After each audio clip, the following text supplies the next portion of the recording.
Jeff Bezos, Top 10 Rules for Success. Ang video natin today is about billionaire Amazon founder Jeff Bezos and ang top 10 rules of success na ibinigay niya para sa mga tao who wish to follow in his footsteps at i-take advantage sa kanyang wisdom. If gusto niyong malaman ang advice niya, then keep watching. Si Jeff Bezos ay isa sa pinakamayaman na entrepreneur sa buong mundo.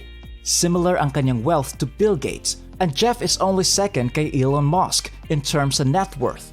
Jeff Bezos' journey was hard like most stories of success. Si Jeff Bezos ay isang average lamang na tao before he became the Amazon founder. Pero nakuha niya ang kanyang startup motivation during a cross-country trip galing sa New York to Seattle.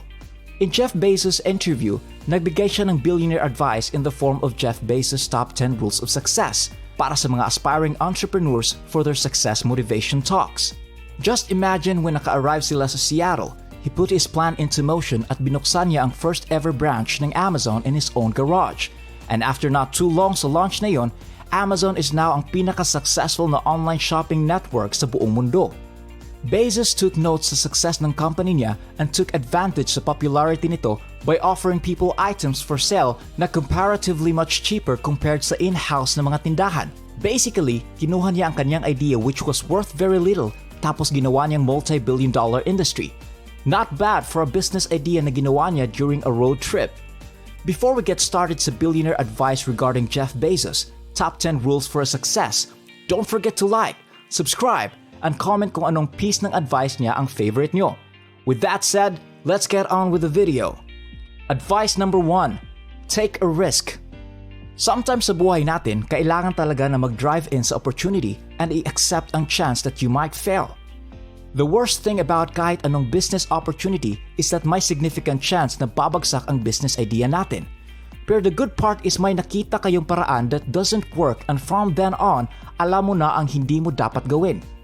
Taking a risk isn't about failing, but it's about living up to the ideals and principles that your business is built on. Para makuha niyo ang bagay na you never had, you need to be willing to do something na hindi mo ginawa noon. Taking a risk ay nangangahulugan na dapat tayong mag-go all in at mag-hope for the best while expecting the worst. Advice number 2, follow your heart, not your head. Kadalasan sa pag-pursue sa mga pangarap natin, ang fear of failure ay nanggaling sa ulo natin will argue at sasabihin mo sa sarili na caution is needed, that kailangan natin mag-act in a way that will keep us safe and secure.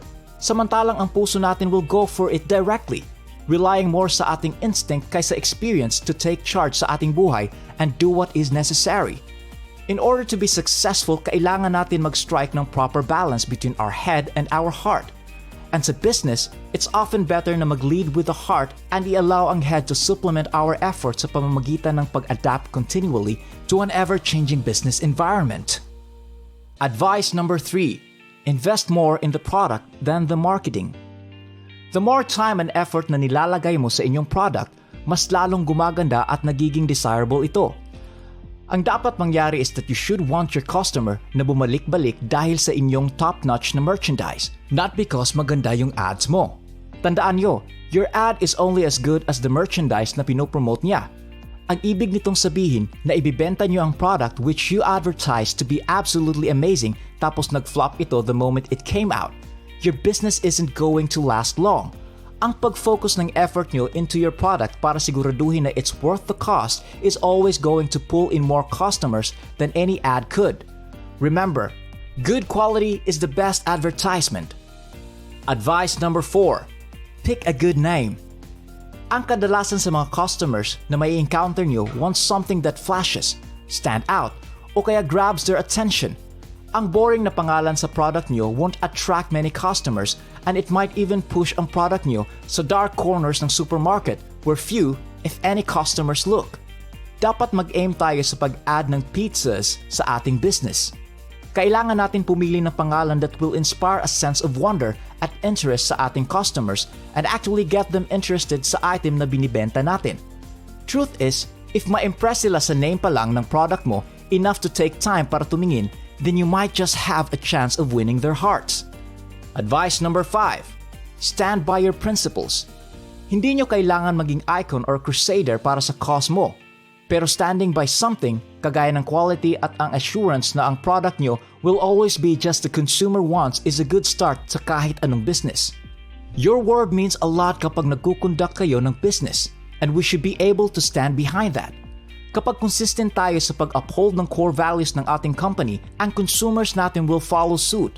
Tandaan nyo, a man is only as good as his word. So just like stocks, lagyan natin ng value ang salita natin by sticking by our principles. Advice number 6, focus on the customer. You have the product, well-established na ang inyong business. Now it's time na mag-focus kayo sa heart that will keep your business running, ang inyong customers. A good business owner pays attention sa needs ng kanilang employees at customers. Makinig kayo sa kanilang feedback, read their comments, and take into consideration kung anong gusto nila. If may good criticism sila na magamit mo, then take into consideration and say thank you. Any business na ini-ignore ang kanilang customers at nagfo-focus lang sa profits nila is one that has no loyalty and therefore hindi sila reliable to the customers. If mawala ang loyalty ng customers nyo, you lose trust. And without trust, the business dies. Advice number 7, focus on your passion. As with all things we do, kailangan din tayo ng sense of passion. In order para ma-invest tayo and enjoy ang process sa business natin, we need to be passionate about what we are doing. Kung wala tayong passion, our business becomes stale and mechanical. It becomes a process na walang joy aside sa pag-collect sa pera and ang spark of happiness at the chance to earn more. Sa ibang salita, your business becomes a pointless race, a means to an end para lang maka-earn ng income, a meaningless existence na starting sa simula ng sunrise hanggang sunset. Advice number 8, build a culture. Maghanap kayo ng paraan to create something unique. Kadalasan sa mga business ngayon simply continue an existing culture, adding to para lang makasabi na they're doing there when in fact ang ginagawa lang nila is the bare minimum. Strive for excellence. Huwag lang kayo mag-add ng kahit ano. Create your own business culture by building up your work for it to become something na ma-remember ng iba. Something unique.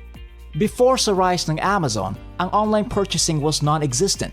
Ngayon, mapapansin nyo talaga na mawawala ang customers nyo pag sinabihan nyo sila na wala kayong online service sa business nyo. Advice number 9, premium products at non-premium prices. Ang karamihan sa atin would be surprised at how little ang manufacturing costs are to produce their favorite items. Sometimes, ang items na ito are notably expensive dahil sa process required in order to make them. But on average, most of the products na ibinibenta sa bansa natin are relatively cheap. Pero most retailers sell them at a severe markup or patong that adds up to a great deal of profit para sa kanila. Ang best way to attract customers is to sell ang usually mamahalin na item at retail cost and instead convert it into wholesale price para sa customers. Ito ang ginagawa ng S&R. And they still manage to maintain ang profit margin nila. Advice number 10, have no regrets. In the world of business, kailangan nyong i-develop ang determination to go forward without looking back.